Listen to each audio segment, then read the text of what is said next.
Agora sim, vai.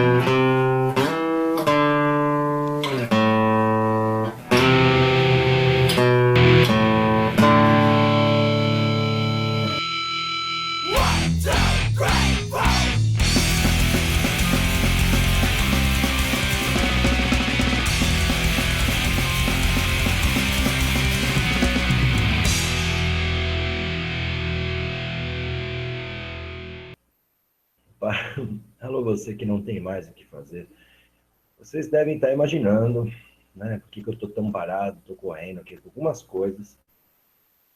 Por um lado, gente, eu sempre peço desculpa quando eu fico um pouco atrasado para atualizar, mandar vídeos, editar e dar minha opinião sobre os assuntos que vocês sempre me cobram aqui.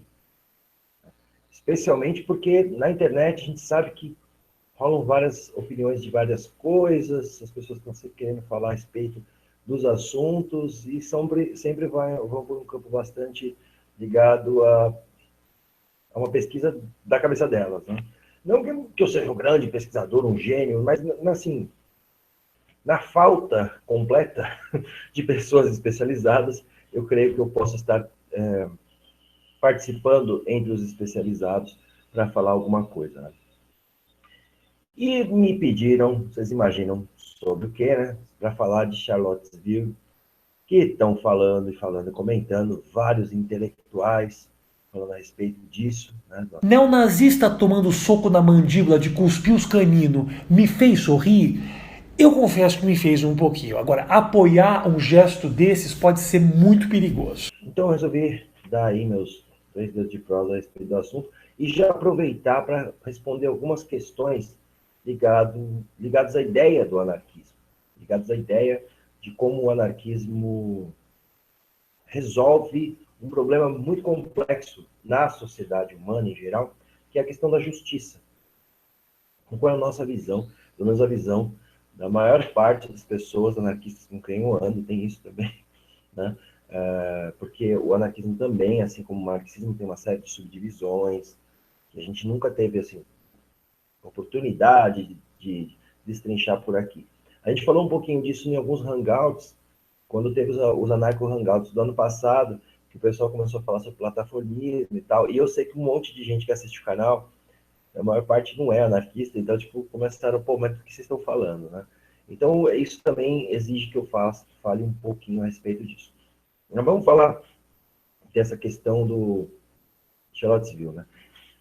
Só para vocês terem uma ideia, o Twitter do ex-presidente Obama bateu o recorde mundial a respeito dessa questão, né, de Charlottesville. Donald Trump demorou para se posicionar contra o Ku Klux Klan e o neonazismo. Demorou para fazer isso. Até porque esses grupos fizeram campanha a favor de Donald Trump. Só para lembrar, tudo bem? É claro que o Donald Trump, naquele momento, não ia falar nada. Assim como, vamos para não dizer que eu estou sendo intolerante, assim como momentos do PT, também fizeram todo tipo de apoio a todo tipo de movimento que eu nunca criticou ninguém que apoiou ele. Tipo Eduardo Cunha, nunca criticou Marcos Feliciano, quando Sou cristão e voto em Dilma. não criticou, sei lá, uns neonazistas que quer virar presidente agora também. Votaria no Lula no segundo turno. Então, assim, eles foram bastante tolerantes com pessoas intolerantes para ganharem a eleição. E o mesmo, o grande presidente aí da maior nação do planeta Terra, lá, o Donald Trump, da maior porque tem mais armas, né, consegue matar mais gente, contratar mais mercenários, assim, eles conseguem de forma muito simples impor a sua democracia, né, sendo intolerante com qualquer posição que contrarie seus interesses econômicos. E é sobre isso que eu queria comentar. Há uma posição de Karl Popper, que Karl Popper é um teórico que ele fala sobre o paradoxo da tolerância. Ele coloca que se as pessoas tolerantes forem tolerantes com os intolerantes vão sair na vantagem, porque o intolerante é intolerante. Então ele não vai respeitar a perspectiva do outro, a perspectiva do tolerante. Ele vai ser intolerante, vai impor sua visão intolerante e vai acabar eliminando as posturas tolerantes da sociedade. Isso vai acontecer gradativamente. São as pessoas tolerantes que não podem ser tolerantes com os intolerantes, entendeu? Esse é o paradoxo da questão. Porque uma pessoa tolerante é tolerante. Mas, no entanto, quando um neonazista começa a estar presente na sociedade, ele tem que se colocar contra isso, por causa dessa intolerância que esse neonazista vai propagar pela sociedade. É levando essa ideia em conta que o neonazismo no Brasil, por exemplo, é proibido. Algo que, como aconteceu neste caso de Charlottesville, jamais aconteceria no Brasil. No caso no Brasil, talvez um grupo dos carecas do ABC, ou um outro grupo integralista, pudesse ficar contra caso algum prefeito quisesse tirar, sei lá, a estátua dos bandeirantes ali de Santo André, do Barba Gato, né? Quem sabe um prefeito fizesse isso e de repente a gente tivesse um grupo, se surpreendesse, que brotassem do nada neonazistas ali no meio para proteger esses elementos históricos da sociedade, entendeu? Porque a gente recebeu muitas homenagens para os exploradores da terra, mas nenhuma homenagem para os trabalhadores e do povo indígena. Tem quem diz que não merece, né? Tem uma galera aí que acha que não merece. Então não dá para ser tolerante com intolerante. Essa é a questão que eu queria colocar. E aí a questão é, mas um grupo decidiu fazer justiça com as próprias mãos, foi isso que também eu ouvi bastante, decidiu fazer justiça com as próprias mãos e foi intolerante sozinho, um grupo antifascista decidiu por si só fazer a coisa toda. Mas o Estado também tem uma lei antifascista, apesar do Estado ser fascista. Tipo, o Estado tem lá um regulamento na nossa configuração jurídica que é contra os nazistas. Então, não pode ter suástica, não pode ter símbolo, não pode dividir preconceitos por conta do nacionalismo, por conta da origem da nação do indivíduo e tal. Tudo isso está previsto por lei, na nossa legislação, não na deles, porque se deixou o ódio crescer. Né? É muito importante a gente entender essa perspectiva. E, para nós, as coisas são bem diferentes. Eu queria... Temos perguntas hoje. Hoje a gente tem alguns convidados ilustres que fizeram alguns comentários sobre o anarquismo que eu queria compartilhar com vocês aqui. Eu sei que o que os anarquistas defendem não é a ausência de leis e regras. As leis e as regras existiriam numa sociedade anarquista. O que não existiria, por sua vez, é o Estado. E eu entendo isso muito bem. Só que a pergunta que eu faço é a seguinte: quem vai administrar, aplicar e cobrar estas leis e regras? Tudo bem, senhor Mário. Não sei qual que é a sua habituação, vai ser filósofo, né? Me parece. Mas é que eu ouvi que tem um cara lá de Virgínia que também diz que é filósofo. Parece que você gosta muito dele, então eu não sei nem se você é filósofo mesmo. Mas sendo só um sofista ou um filósofo, né, vamos em partes aí para levar em conta o que você está dizendo. O anarquismo, quando foi colocado em prática de forma mais interventora com relação à estrutura política de algumas cidades, os exemplos que a gente tem, né, os vários exemplos que a gente tem, seguem o princípio federativo de Proudhon. Mesmo quando no princípio federativo de Proudhon ele já está se distanciando bastante de se dizer anarquista, ele já está se dizendo um federalista. Ele não usa mais o termo anarquista, e isso gera uma série de dúvidas entre os pesquisadores da ideia e do pensamento de Proudhon. E os princípios federativos, eles trocam a posição do que existe no Estado para os grupos da sociedade democraticamente decidida a intervir.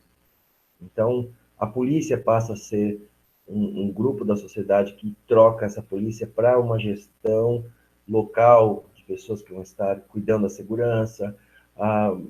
O setor do judiciário, digamos assim, passa a ser um grupo de pessoas que vão cuidar do julgamento da sociedade. Então, na verdade, é a expansão da ideia da Revolução Francesa e das ideias da divisão dos três poderes. A ideia é que, além dos três poderes colocados, do espírito das leis, né, que é aquela coisa do judiciário, executivo, legislativo, no princípio de Montesquieu, a ideia é expandir esses três para muito mais poderes na sociedade. Isso vai acabar diluindo o poder gradativamente. Não é uma mágica social aí, como algumas pessoas pensam.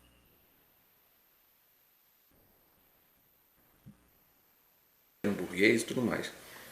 Organiza a população, o povo, né? Não precisa ser em partido, mas como vocês defendem em comunas, em autogestão e tudo mais, organiza a população, os trabalhadores, entendeu? Procura não se juntar com quem defende Estado, ok? Pregue a desordem, pregue a desobediência civil, pregue que também não se deve ter governo, pregue que também não se deve ter organização hierárquica, pregue a autogestão, pregue horizontalidade, como vocês defendem, pregue tudo isso. Eu faço um desafio a vocês. E quantas pessoas vocês vão conseguir com esses discursos? Se vocês conseguirem, em uma região, não importa se é grande São Paulo, interior de São Paulo, não importa, que a maioria dos anarquistas são de São Paulo. Se você conseguir juntar, em São Paulo, que é mais fácil, 10 mil anarquistas, tá? Até o ano que vem, 10 mil anarquistas, para derrubar pelo menos uma prefeitura, como foi os comunistas que fizeram em Paris, em sua primeira revolução. Certo. Então, aí é importante, Rayone, que em vez de você ir cuspindo fogo, né, essa revolta toda contra a esquerda, como você faz, é importante você entender o que realmente os anarquistas fazem. Os anarquistas compreendem que o Estado é uma coisa muito complexa e ela é subjetiva, mas ela norteia as ações dos indivíduos humanos. Tem anarquistas que vê que isso está intrínseco aos indivíduos. Porque é a questão do que Marx chamava de superestrutura. A superestrutura em Marx, para os anarquistas, para muitos teóricos anarquistas, é o Estado. Então, assim, a superestrutura pode estar nos indivíduos. Os indivíduos podem querer se organizar ainda de forma estatal, de forma a uma pessoa gerir uma série de condutas sozinha, de forma piramidal, hierárquica e centralizada. E esse tipo de coisa, isso ocorreu justamente no lugar que você está falando aí, que é a Comuna de Paris. Enquanto você quer que os comunistas reivindiquem, os anarquistas reivindicam para si também a Comuna de Paris. Inclusive, um dos textos de Proudhon, de Bakunin, desculpa, a respeito da Comuna de Paris, é que os marxistas tiveram que aderir ao movimento anarquista, à organização anarquista na Comuna de Paris, e se travestiram de federalistas. E aí o próprio Bakunin conclui ainda, foi um travestimento cômico, porque esses princípios de organização nunca foram os princípios de organização de Marx. Bakunin deixa isso bem claro nos escritos dele sobre a Comuna de Paris. Então eu peço que você se informe e leia mais a respeito. Inclusive o próprio Karl Marx critica a Comuna de Paris, apesar dele falar que aquilo é exemplo da ditadura do proletariado, que aí, né, mas isso aí eu nem vou entrar nesse mérito agora. Ele critica pelo excesso de democracia da Comuna de Paris. Esse excesso de democracia fez com que a burguesia francesa pudesse se juntar com os prussianos, voltar e acabar com a experiência que foi feita ali. Tá? Então, e nisso, talvez ele tivesse razão. Talvez eles tivessem que ter sido menos tolerantes com os intolerantes burgueses. Não é mágica, não é mágica. É um processo de destruição do capitalismo. A esquerda, em geral, pensa que o Estado há de ser extinto. A burguesia e o Estado andam em conjunto. O Marx pensa em transformar esse Estado em Estado nas mãos do trabalhador, e os anarquistas falam dos trabalhadores gerirem isso automaticamente e dispensarem o Estado. Na minha visão, que é um pouco ligada à visão de Kropotkin, as duas coisas são o mesmo. É muito subjetivo você lidar com o fantasma do Leviatã. O Leviatã é quase uma entidade cósmica. O que é o Estado ali nessa questão? Se eu estou gerindo os recursos que foram postos pelo roubo dos impostos, usando um termo aqui bem comum agora na internet, se eu estou gerindo esses recursos, mas eu também paguei esses impostos lá atrás, moralmente é correto que eu estou pegando os dinheiros dos impostos e controlando, agora eu, ao invés de um candidato eleito por uma eleição bastante complexa, onde só os mais ricos ganham? Onde que moralmente está errado uma coisa ou outra? Então é um debate moral que aí sim cai no seu campo de brigar com fantasmas. Dissolver o Estado, não é isso. É reorganizar a produção, e a reorganização da produção, tanto para os comunistas quanto para nós anarquistas, é o que modifica todas as outras coisas. Se você tem condições de produzir as coisas, Todas as questões subjetivas, meu amigo, caem para o saco. E esse é o tipo de coisa que a gente pode entender melhor. Tudo bem? Então, a justiça, ela é uma questão bastante subjetiva. Ela é bastante subjetiva. E aí tem um outro teórico que eu cito, às vezes, que não tem nenhuma fé na justiça. E eu acho muito interessante que ele é muito mal compreendido, e ele é um positivista e é um jurista. Então, ele fugia, né, muito do campo de visão minha enquanto anarquista, mas ele é muito bom para avaliar os sistemas jurídicos, na minha visão. Né? Alguém pode falar contra. Que é o Hans Kelsen, que eu já citei várias vezes aqui, em alguns momentos. O Hans Kelsen, ele coloca que todo sistema jurídico tem uma norma fundamental. Então, toda a sociedade atribui um motivo pela qual alguém pode fazer as leis. Entendeu? Então, no caso, por exemplo, isso não é a Constituição. Isso é o que dá margem para eu justificar uma Constituição. Isso pode justificar desde o sistema nazista às revoluções bolcheviques. E o próprio Kelsen fala disso. Fala, mas aqueles grupos sociais concordavam com cada um desses elementos. Então, ele chama esse momento de norma fundamental. E ele fala, eu não vou estudar norma fundamental porque isso é para o cientista político, eu sou da ciência jurídica. Espertinho. Mas essa norma fundamental, ela é aquilo que permeia a sociedade. Todo mundo concorda com determinada coisa para que as leis sejam feitas. Assim como nós, anarquistas, concordamos se essa lei for feita, ou digamos, esse acordo for feito, da forma mais democrática possível, mais horizontal, que é o termo que chegou até vocês recentemente, graças à intervenção nossa, encheção de saco nossa, sobre os anarquistas, né, da forma mais horizontal possível. E, para nós, anarquistas, essa é a forma que seria mais legítima, dentro das normas fundamentais.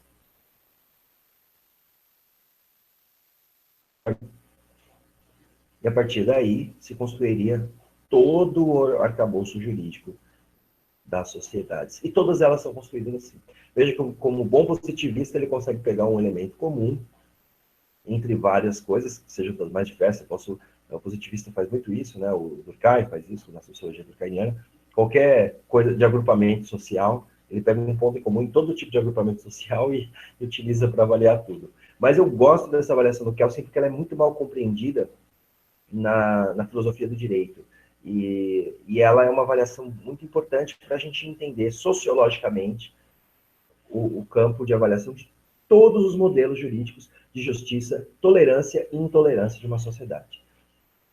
Para você que acha que bandido bom é bandido morto, ou para você que acha que nazista bom é nazista morto, ou para você que acha que índio bom é índio morto, isso vai depender que a sua sociedade seja mais ou menos tolerante com determinada coisa. Se ela for tolerante com racismo, ela vai ser uma sociedade racista, nazista, ou preconceituosa de várias maneiras. Se ela for tolerante com o estrangeiro, ela vai ser uma sociedade cosmopolita, que vai aprender com várias culturas, que vai poder se desenvolver mais amplamente. Isso vai variar para o modelo que as pessoas acham moralmente correto, que vai muito além somente do campo jurídico, para onde, desde o Castanhari até o Nando Moura, quiseram jogar a discussão. E até o presidente Donald Trump.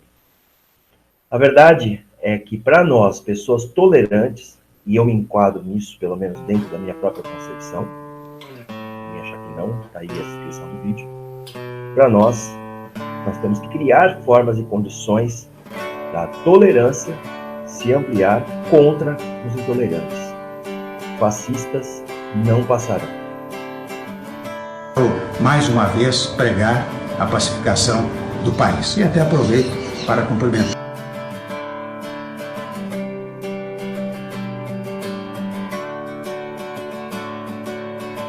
Não é nossa culpa, nascemos já com uma benção,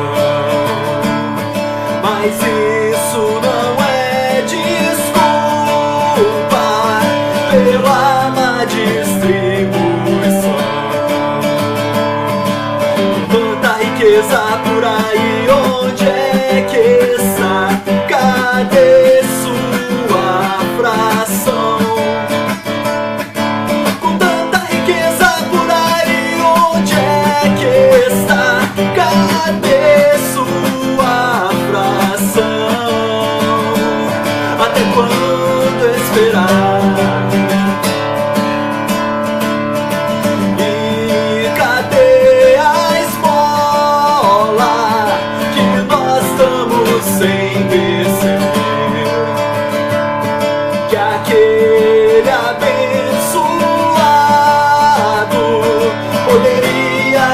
sido você.